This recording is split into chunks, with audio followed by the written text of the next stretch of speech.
నమస్కారం ఘంటారావానికి స్వాగతం. ముందుగా ప్రధాన అంశాలు. అమరావతి నిర్మాణంలో కీలక ముందడుగు. 2787 కోట్లతో నిర్మించే 2 ప్రాజెక్టులకు కేంద్రం ఆమోదం.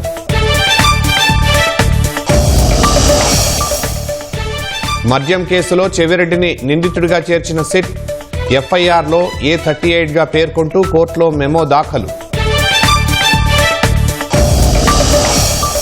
2 నెలల్లో సర్క్యులర్ ఎకానమీకి తుది పాలసీ తీసుకురావాలి. వ్యర్థాల నిర్వహణ పటిష్టపరిచేలా ఉండాలన్న సీఎం.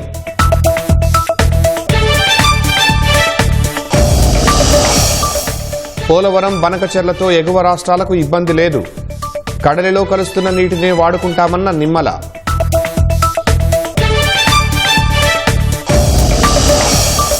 అప్పు తీర్చలేదని కుప్పం నియోజకవర్గంలో మహిళపై అమానుషం. 4 నిందితుల్ని అరెస్టు చేసిన పోలీసులు.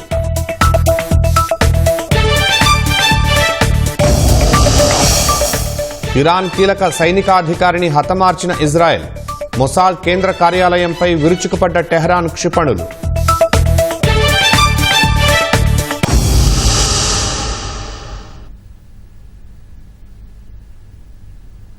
అమరావతి నిర్మాణంలో కీలక ముందడుగు పడింది. 2018 నుంచి పెండింగ్లో ఉన్న 2 ప్రాజెక్టులకు కేంద్రం పచ్చజెండా ఊపింది. 2788 కోట్లతో నిర్మించే ఈ ప్రాజెక్టులకు ఆమోదం తెలిపింది. 1329 కోట్లతో కేంద్ర ఉద్యోగులకు క్వార్టర్ల నిర్మాణానికి, 1459 కోట్లతో కామన్ సెంట్రల్ సెక్రటేరియట్ నిర్మాణానికి కేంద్రం ఆమోదం తెలిపిందని కేంద్ర మంత్రి పెమ్మసాని చంద్రశేఖర్ చెప్పారు. ఈ 2 ప్రాజెక్టులకు ఆమోదం తెలిపినందుకు కేంద్రానికి పెమ్మసాని కృతజ్ఞతలు తెలిపారు. ఆంధ్రప్రదేశ్ ప్రజలకి, ముఖ్యంగా గుంటూరు జిల్లా అమరావతి ప్రాంత ప్రజలకు శుభవార్త. 2018 నుంచి పెండింగ్లో ఉన్నటువంటి సెంట్రల్ కామన్ సెక్రటేరియట్, అదేవిధంగా సెంట్రల్ గవర్నమెంట్ ఎంప్లాయీస్కి సంబంధించినటువంటి రెసిడెన్షియల్ క్వార్టర్స్, ఇవి 2 కూడా కలిపి 2788 కోట్ల రూపాయలతోటి ఈరోజు సెంట్రల్ గవర్నమెంట్ శాంక్షన్ చేసింది. అందులో 1459 కోట్లు సెంట్రల్ సెక్రటేరియట్ కి, రెసిడెన్షియల్ క్వార్టర్ కి 1329 కోట్లు. ఇవన్నీ కలిపి 2788 కోట్లు. ఇది 2018 నుంచి కంప్లీట్ అవ్వాల్సింది. అయితే గవర్నమెంట్ మారటం వల్ల గత 5 సంవత్సరాలు ఎవరు పట్టించుకోలేదు. ఇప్పుడు కూటమి ప్రభుత్వం వచ్చిన తర్వాత కంటిన్యూస్ గా ఫాలో అప్ చేసి ఈరోజు ఈ శాంక్షన్ తీసుకున్నాం.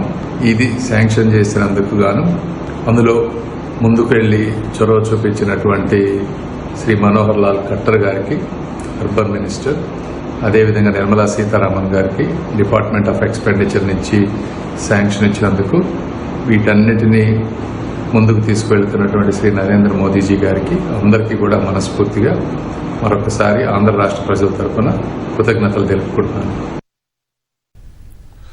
మద్యం కుంభకోణంలో వైసీపీ నేత చంద్రగిరి మాజీ ఎమ్మెల్యే చెవిరెడ్డి భాస్కర్ రెడ్డి పాత్ర కూడా ఉందని సిట్ తేల్చింది. ఈ కేసులో చెవిరెడ్డిని నిందితుడిగా చేర్చింది. ఎఫ్ఐఆర్లో A38గా చెవిరెడ్డిని పేర్కొంటూ కోర్టులో మెమో దాఖలు చేసింది. కేసిరెడ్డి రాజశేఖర రెడ్డి నుంచి చెవిరెడ్డికి భారీగా ముడుపులు అందాయని తేలినట్లు సిట్ స్పష్టం చేసింది. ఈ నగదును ఎన్నికల వేళ ప్రజలకు పంచినట్లు తేలిందని సిట్ అధికారులు తెలిపారు. మద్యం కేసులో నిందితులు ఎంతటి వారైనా చట్టం ముందు నిలబెడతామని సిట్ అధికారులు తేల్చి చెప్పారు. ఇప్పటి వరకు ఈ కేసులో 7గురిని అరెస్టు చేశామని, దాదాపు 200 మందికి నోటీసులు ఇచ్చి ప్రశ్నించామని స్పష్టం చేశారు. మద్యం కుంభకోణం కేసు విచారణలో చెవిరెడ్డి భాస్కర్ రెడ్డి వ్యక్తిగత gunmen AR head constable Madan Reddy ఆరోపణలు అవాస్తవమని సిట్ కొట్టిపారేసింది. చెవిరెడ్డి పాత్రపై ప్రశ్నించేందుకే మదన్ రెడ్డిని విచారణకు పిలిచామని దర్యాప్తు అధికారులు స్పష్టం చేశారు. మదన్ రెడ్డి విచారణకు సహకరించకపోగా సిట్ అధికారుల పేర్లు రాసి చనిపోతానంటూ తమనే బెదిరించాడని వెల్లడించారు. మద్యం కుంభకోణాన్ని పారదర్శకంగా విచారిస్తున్నామన్న సిట్ తమపై ఎవరూ మదన్ రెడ్డిలా ఆరోపణలు చేయలేదన్నారు. కానిస్టేబుల్ మదన్ రెడ్డి డ్రామాలను కొన్ని ఛానళ్లు వైరల్ చేశాయని, దీని వెనుక కుట్రకోణం ఉందని దర్యాప్తు అధికారులు అన్నారు. చెవిరెడ్డి భాస్కర్ రెడ్డి అనుచరుడు బాలాజీ యాదవ్ను నిర్బంధించామని వస్తున్న ఆరోపణల అబద్దాలని స్పష్టం చేశారు. తమపై ఒత్తిడి తెచ్చి బలహీనపరచాలనే కుట్ర జరుగుతోందన్న సిట్ అధికారులు తెలిపారు. మరోవైపు చెవిరెడ్డి భాస్కర్ రెడ్డిని బెంగళూరు విమానాశ్రయంలో పోలీసులు అడ్డుకున్నారు. వైసీపీ హయాంలో జరిగిన మద్యం కుంభకోణం కేసుకు సంబంధించి సిట్ ఇదివరకే చెవిరెడ్డికి లుకౌట్ నోటీసులు జారీ చేసింది. లుకౌట్ నోటీసులు ఉన్నా అనుమతి లేకుండా ఆయన మరో ప్రాంతానికి వెళ్లేందుకు ప్రయత్నించడంతో పోలీసులు బెంగళూరు ఎయిర్పోర్ట్లో అడ్డుకున్నారు. ప్రస్తుతం బెంగళూరు ఎయిర్పోర్ట్ ఇమిగ్రేషన్ అధికారుల నిర్బంధంలో చెవిరెడ్డిని విజయవాడ తీసుకువచ్చేందుకు సిట్ బృందం బయలుదేరింది. బెంగళూరు నుంచి చెవిరెడ్డిని విజయవాడ సిట్ కార్యాలయానికి అధికారులు తీసుకురానున్నారు. రాష్ట్రంలో వ్యర్థాల నిర్వహణ వ్యవస్థను పటిష్టపరిచేలా 2 నెలల్లో సర్క్యులర్ ఎకానమీకి తుది పాలసీ తీసుకురావాలని ముఖ్యమంత్రి చంద్రబాబు అధికారులను ఆదేశించారు. తొలి దశలో రాష్ట్రంలోని 3 ప్రాంతాల్లో సర్క్యులర్ ఎకానమీ పార్కులను ఏడాదిలోగా ఏర్పాటు చేయాలని నిర్దేశించారు. వేస్ట్ టు ఎనర్జీ ప్లాంట్లలో ఆధునిక యంత్రాల వినియోగం పెంచాలని సూచించారు. ఈ ఏడాది అక్టోబర్ 2వ తేదీ కల్లా విశాఖ, విజయవాడ, తిరుపతి, రాజమండ్రితో పాటు మరో 17 కార్పొరేషన్లలో సింగిల్ యూజ్ ప్లాస్టిక్ పూర్తిగా అరికట్టాలని సీఎం స్పష్టం చేశారు. సర్క్యులర్ ఎకానమీపై ముఖ్యమంత్రి చంద్రబాబు ఉన్నత స్థాయి సమీక్ష నిర్వహించారు. విశాఖలో 400 ఎకరాల్లో ఏర్పాటు చేయనున్న సర్క్యులర్ ఎకానమీ పార్కును అంతర్జాతీయ స్థాయిలో నిర్మించాలని సీఎం సూచించారు. సర్క్యులర్ ఎకానమీ కింద కేంద్రం సూచించిన 11 రంగాలతో పాటు అదనంగా గనులు, చేనేత, పశుసంవర్ధక శాఖలతో కార్యాచరణ సిద్ధం చేయాలన్నారు. వ్యర్థాల నుంచి సంపద సృష్టి, వనరుల పునర్వినియోగంపైన సమీక్షా సమావేశంలో చర్చించారు. రాష్ట్రంలో పేరుకుపోయిన చెత్తను వెంటనే తొలగించాలని అధికారులను సీఎం ఆదేశించారు. నగరపాలక సంస్థలు, పంచాయతీల్లో జీరో వేస్ట్ లక్ష్య సాధనకు కృషి చేయాలని చెప్పారు. వ్యర్థాల నిర్వహణలో అత్యుత్తమ ప్రదర్శన కనబరిచిన వాళ్లకు ప్రోత్సాహకంగా స్వచ్ఛత అవార్డులను వచ్చే ఏడాది అక్టోబర్ 2 నుంచి ఇవ్వాలని సీఎం ఆదేశించారు. విశాఖ, విజయవాడ, తిరుపతి, రాజమండ్రితో పాటు మరో 17 కార్పొరేషన్లలో క్లాత్ బ్యాగుల వినియోగం పెంచాలని సీఎం సూచించారు. జిల్లాకు 2 చొప్పున రాష్ట్రంలోని పట్టణాలు, పంచాయతీల్లో మొత్తం 52 వేస్ట్ క్లస్టర్లు ఏర్పాటు చేసినట్టు అధికారులు సీఎంకు వివరించారు.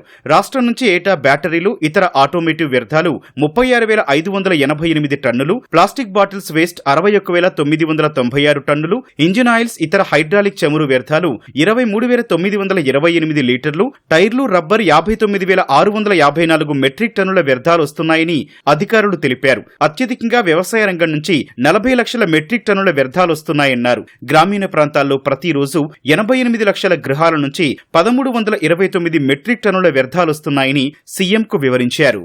రాష్ట్రంలో సర్క్యులర్ ఎకానమీ సమర్థంగా అమలు చేయగలిగితే జీఎస్డీపీకి ఏడాదికి అదనంగా 15,000 కోట్ల రూపాయలు జతవుతాయని సమావేశంలో అంచనా వేశారు. మరో 10,000 కోట్ల రూపాయల విలువైన మెటీరియల్ ను ఉత్పత్తి రంగానికి సరఫరా చేసే అవకాశం ఉంటుందని సమీక్షా సమావేశంలో అభిప్రాయం వ్యక్తమైంది. ఈ విలువ జోడింపుతో రాష్ట్రం జీఎస్టీ రూపంలో 3,000 కోట్ల రూపాయలు ప్రతి ఏటా ఆర్జించవచ్చని అంచనా వేశారు. ప్రత్యక్షంగా 1,00,000 మందికి ఉద్యోగాలు, 10,000 మందికి మైక్రో ఎంటర్ప్రెన్యూర్లకు అవకాశాలు లభిస్తాయని అభిప్రాయపడ్డారు. పోలవరం బనకచెర్ల అనుసంధాన ప్రాజెక్టు వల్ల ఎగువ రాష్ట్రాలకు ఎలాంటి ముప్పు వాటిల్లబోదని జలవనరుల శాఖ మంత్రి నిమ్మల రామానాయుడు స్పష్టం చేశారు. నికర జలాల్ని ఈ ప్రాజెక్టు కోసం ఎట్టి పరిస్థితుల్లోనూ వాడట్లేదనే విషయాన్ని ఎగువ రాష్ట్రాలు గ్రహించాలని కోరారు. ఉప్పునీటిలో కలిసిపోతున్న గోదావరి జలాల్ని కరవు పీడిత రాయలసీమ జిల్లాలకు తరలిస్తామంటే అభ్యంతరం ఏంటని నిమ్మల ప్రశ్నించారు. తెలంగాణ ప్రాజెక్టులు అడ్డుకోవాలనే దురుద్దేశాలు చంద్రబాబుకు, ఏపీ ప్రభుత్వానికి ఎప్పుడూ లేవన్న నిమ్మల తెలంగాణలో అంతర్గత రాజకీయ పోరు కారణంగానే పోలవరం బనకచెర్ల అనుసంధాన ప్రాజెక్టుపై బీఆర్ఎస్ నేతలు అసత్య ఆరోపణలు చేస్తున్నారని ఆరోపించారు. పోలవరం బనకచెర్ల అనుసంధాన ప్రాజెక్టు వాస్తవాలు పేరిట జలవనరుల శాఖ మంత్రి నిమ్మల రామానాయుడు సచివాలయంలో పవర్ పాయింట్ ప్రజెంటేషన్ ఇచ్చారు. ఏటా సముద్రంలో కలిసే 3,000 టీఎంసీల గోదావరి నీటిలో 200 టీఎంసీల నీటిని సద్వినియోగం చేసుకోవటం కోసమే పోలవరం బనకచెర్ల అనుసంధాన ప్రాజెక్టని మంత్రి వివరించారు. రాయలసీమ దాహార్తి తీర్చి ఆ ప్రాంత కరువు నివారణ కోసం సముద్రంలో కలిసే 200 టీఎంసీల వృధా నీటినే వాడుకుంటున్నామని వివరించారు. గోదావరి వరదల వల్ల వచ్చే నష్టం దిగువ రాష్ట్రమైన ఆంధ్రప్రదేశ్ మాత్రమే భరిస్తోందని, అలాంటి రాష్ట్రం వరద జలాలను సద్వినియోగం చేసుకోవటం సహజ న్యాయ హక్కని తెలిపారు. పోలవరం వద్ద లభ్యమయ్యే వరద జలాలను మాత్రమే బనకచెర్ల కోసం సద్వినియోగం చేసుకుంటున్నామని, ఎక్కడా నికర జలాల్ని వాడట్లేదనే విషయాన్ని తెలంగాణ ప్రజలు గ్రహించాలని నిమ్మల సూచించారు. ఆ జీడబ్ల్యూటీ అవార్డులోని క్లాజ్ 4 చెప్తుంది క్లియర్ గా, ఏదైతే రాష్ట్రాలలో ఉన్నటువంటి గోదావరి ఏదైతే ఉందో ఆ గోదావరి నుండి ఇతర రివర్ బేసిన్లకు నీటిని తరలించే హక్కు ఉంటుంది.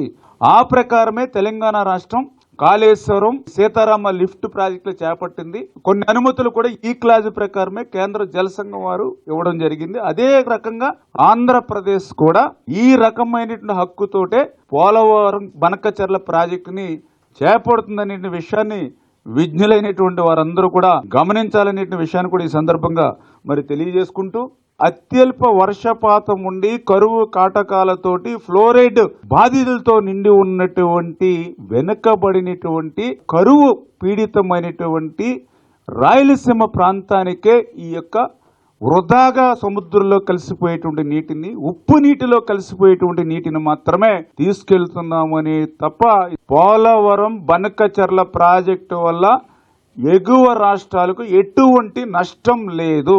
ఇది చాలా క్లియర్ గా అందరం కూడా అర్థం చేసుకోవాల్సిన అవసరం. ఆ రాష్ట్రంలో ఉన్నటువంటి అంతర్గత రాజకీయ పోరు కోసం పోలవరం బనకచెర్లను ఉపయోగించుకోవడం ఎంతవరకు సమంజసమో తెలుగు రాష్ట్ర ప్రజల్ని కూడా ఆలోచించమని చెప్పేసి కూడా మీ ద్వారా కోరుతున్నానని చెప్పేసి తెలియజేసుకుంటూ, దిగువ రాష్ట్రమైన ఆంధ్రప్రదేశ్ ప్రయోజనాలు పట్టించుకోకుండా ఎలాంటి అనుమతులు లేకుండా అనేక ప్రాజెక్టులు చేపట్టిన తెలంగాణ ఇంకా ప్రాథమిక దశలోనే ఉన్న బనకచెర్ల ప్రాజెక్టుపై అభ్యంతరాలు చెబుతున్నారని నిమ్మల ప్రశ్నించారు. కాళేశ్వరం, సీతారామ సాగర్, అదేవిధంగా పాలమూరు, రంగారెడ్డి, సమ్మక్క బ్యారేజీ మొదలైనటువంటి ప్రాజెక్టులకి ఏ విధమైనటువంటి అనుమతులు లేకుండా పనులు చేపట్టిన విషయాన్ని కూడా మరి ఈ సందర్భం ఒక్కసారి గుర్తు చేసుకోవాలని చెప్పి కూడా గుర్తు చేస్తూ ఉన్నా. ఏదైతే పూర్తయినటువంటి మరి సమ్మక్క బ్యారేజీకి కానీ, పురోగతిలో ఉన్నటువంటి పాలమూరు, రంగారెడ్డి ప్రాజెక్టుకి కానీ ఈ రోజు కూడా టీఎస్సీ మరి అనుమతి లేనటువంటి విషయం వాస్తవం కాదు. అనుమతులు లేకపోయినా కూడా టెండర్లు పిలిచి పనులు ప్రారంభించినటువంటి మీరు ఈ రోజు ఇంకా ప్రాథమిక దశలోనే ఉన్నటువంటి పోలవరం బనకచెర్ల ప్రాజెక్టు గురించి మరి నిబంధనల గురించి మాట్లాడడం, అడ్డుకోవడం సమంజసమేనా అని చెప్పి తెలియజేసుకుంటూ, దిగువ పరివాహక ప్రాంతాల ప్రత్యేక హక్కులనేది నదీ జలాల చట్టంలోనే ఒక ముఖ్యమైన అంశం ఏదైతే ఉందో ఈ అంశాన్ని మాత్రమే చంద్రబాబు నాయుడు గారు తెలియజెప్పారు తప్ప తెలంగాణ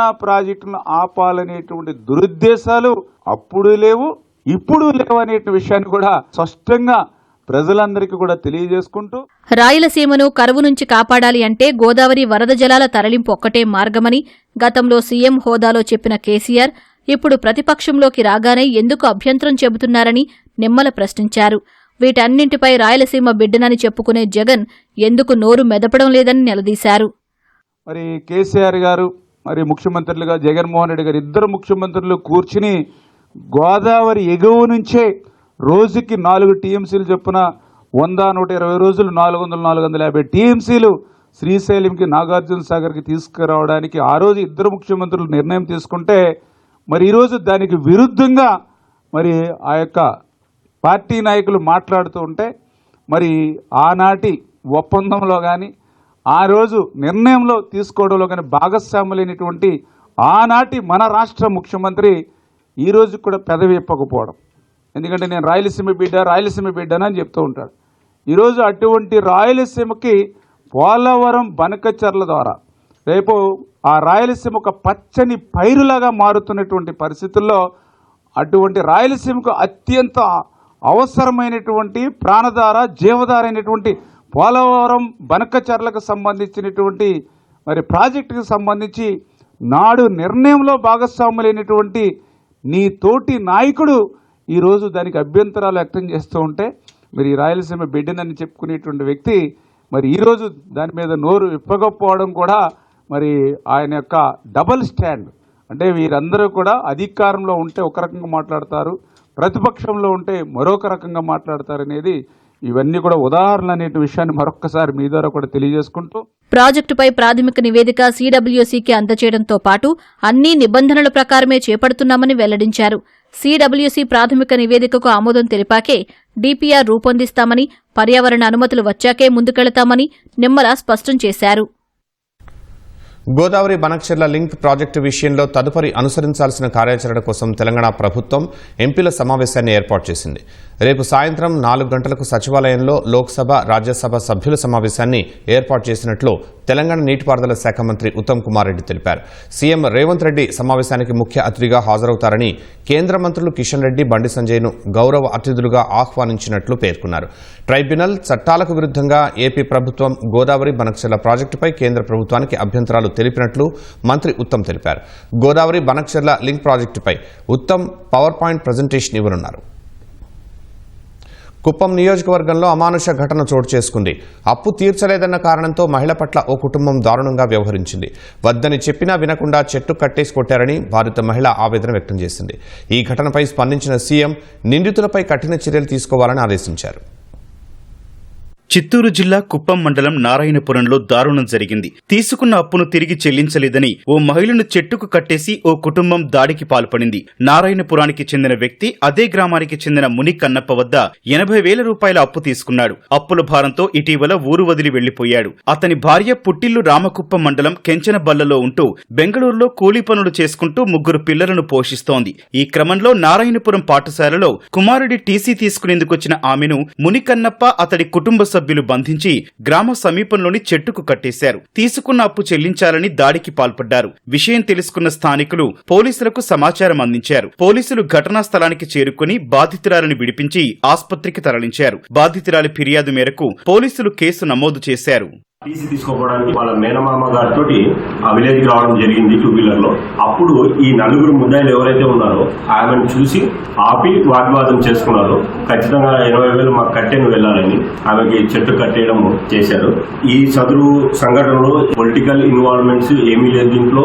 అలాగే కుల ప్రస్తావన లేదు, అలాగే ఇతరత్ర కారణం లేదు. కేవలం ఈ అప్పుల వ్యవహారం మాత్రమే ఉంది. దీంట్లో మేము తరవగా ఎంక్వైరీ చేశాం. సమాచారం వచ్చిన వెంటనే మేము రెస్పాండ్ అయ్యి ఆ అమ్మాయిని రెస్క్యూ చేయడం జరిగింది. ఆ అమ్మాయికి ఎటువంటి ప్రమాదం లేదు. హాస్పిటల్ ప్రస్తుతం ట్రీట్మెంట్ తీసుకుంటుంది. ఆస్పత్రిలో చికిత్స పొందుతున్న బాధితురాలని టీడీపీ నాయకులు పరామర్శించారు. వారి వద్ద ఆమె తన ఆవేదన వ్యక్తం చేసింది. తమపై మునికన్నప్ప కుటుంబం దారుణంగా వ్యవహరించారంటూ బాధితురాలు కన్నీరు పెట్టుకుంది. 80,000 అప్పించినాను, సైన్ చేయించుకోను ఇస్తాను మర్యాదగానే చెప్పినాను, వినలేదు. శారీనంతా పెరిగి తీసినంతా చింపేదని ప్రయత్నించినాను. మునికేనప్ప, వెంకటమ్మ, జగదీశ్వరి, రాజా ఈ మార్చేసినారు. నా బిడ్డ వచ్చి నా కాళ్ళు పట్టుకున్నాడు. మా అమ్మని వదిలేయండి, అయ్యాను వదిలేదు. నా కొడుకుని ఈసి రోడ్డుకి వేసేసి మరి కట్టేసినాను. ఊరంతా గిల్లి కొట్టి మార్చేసినారు. ఇలా చేయొద్దని నా పెద్ద న్యూసెన్స్ అయిపోతుందంటే వినలేదు. నా మొగుని మార్చేసినారు. ముందు నా మొగుడు భయపడుకుని వెళ్ళిపోయినాడు. మాకెవరూ లేదు, చంపేస్తాను బెదిరించినారు. కాదు ఇంకా కూడా అప్పు ఉంది. ఇంకా ఉండే వాళ్ళ దగ్గర నుంచి కూడా మాకు చాలా ప్రమాదం ఉంది. ఇస్తాము, తీసుకున్న డబ్బులు లక్షలకు వడ్డీ కట్టినాం. ఈ మార్చేసి తినేదానికి ప్రశాంతత లేకుండా, నా పిల్లలకి ఏది పెట్టేదానికి లేకుండా, నా పెద్ద పాప హ్యాండిక్యాప్ పింఛన్ పేర్కొనేసినారు. స్కూల్కి పోయి వచ్చేటప్పుడు బెదిరించే వాళ్ళు నా పిల్లలను ఫోన్ చేసి అమ్మ మమ్మల్ని మారి బెదిరిస్తారని వాళ్ళు హాస్టల్లో వేస్తామని వచ్చినాను. దాముకొని వెళ్ళిపోతావు అనేసి చేయి కొట్టి లాగి కట్టెత్తుకొని మారి కొట్టినారు. మహిళపై దాడి చేసిన వారిపై కఠిన చర్యలు తీసుకోవాలని ముఖ్యమంత్రి చంద్రబాబు ఆదేశించారు. ఈ ఘటనపై సీఎం జిల్లా ఎస్పీతో మాట్లాడారు. ఇప్పటికే 4 నిందితులను అరెస్టు చేశామని ఎస్పీ తెలిపారు. ఇలాంటి చర్యలు పునరావృతం కాకుండా పోలీసులు చూడాలని సీఎం ఆదేశించారు. బాధిత కుటుంబానికి అండగా ఉండాలని జిల్లా అధికారులకు సీఎం సూచించారు. ఈ ఘటనపై స్పందించిన హోంమంత్రి అనిత బాధిత మహిళతో వీడియో కాల్లో మాట్లాడి ధైర్యం చెప్పారు. నిందితులపై కఠిన చర్యలకు ఆదేశించారు. బాధిత కుటుంబానికి ప్రభుత్వం అండగా ఉంటుందని హోంమంత్రి హామీ ఇచ్చారు. గవర్నమెంట్ మీకు అండగా ఉంటుంది. మన వాళ్ళు కూడా వస్తారు మీ దగ్గరికి. ఆ పెన్షన్ విషయంలో కూడా ఏదో ప్రాబ్లం వచ్చిందని చెప్పారంట కదా శ్రీకాంత్ గారితోనే.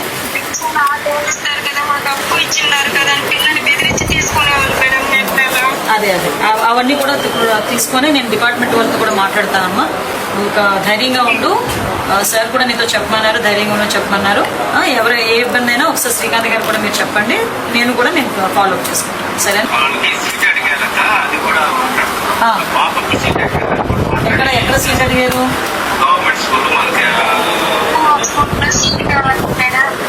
అలాగేనమ్మా, తప్పకుండా చేస్తాను, తప్పకుండా చేద్దాం.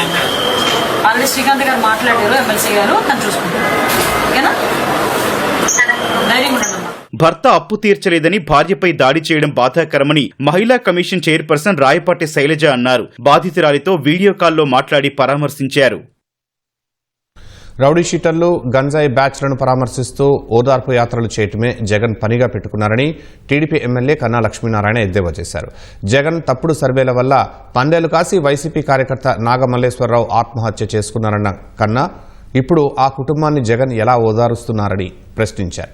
వైసీపీ నుంచి వచ్చిన 4 కౌన్సిలర్లను కన్నా లక్ష్మీనారాయణ పసుపు కండువ కప్పి పార్టీలోకి ఆహ్వానించారు.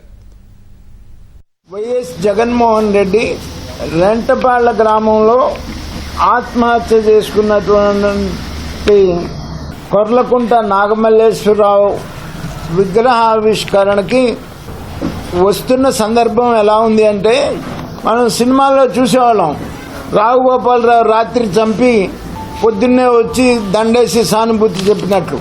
ఇవాళ ఈ సందర్భం కూడా ఈ నాగమల్లేశ్వరరావు చనిపోవటానికి 100% కారణం వైఎస్ జగన్మోహన్ రెడ్డి ఏదైతే తాను తప్పుడు సర్వే రిపోర్ట్లు ఇప్పించి వాళ్ళ ప్రభుత్వం అధికారంలోకి వస్తుంది అనేటువంటి కాన్ఫిడెన్స్ వాళ్ళ కార్యకర్తలకి క్రియేట్ చేయటం వల్ల విపరీతంగా పందాలు కాశారు.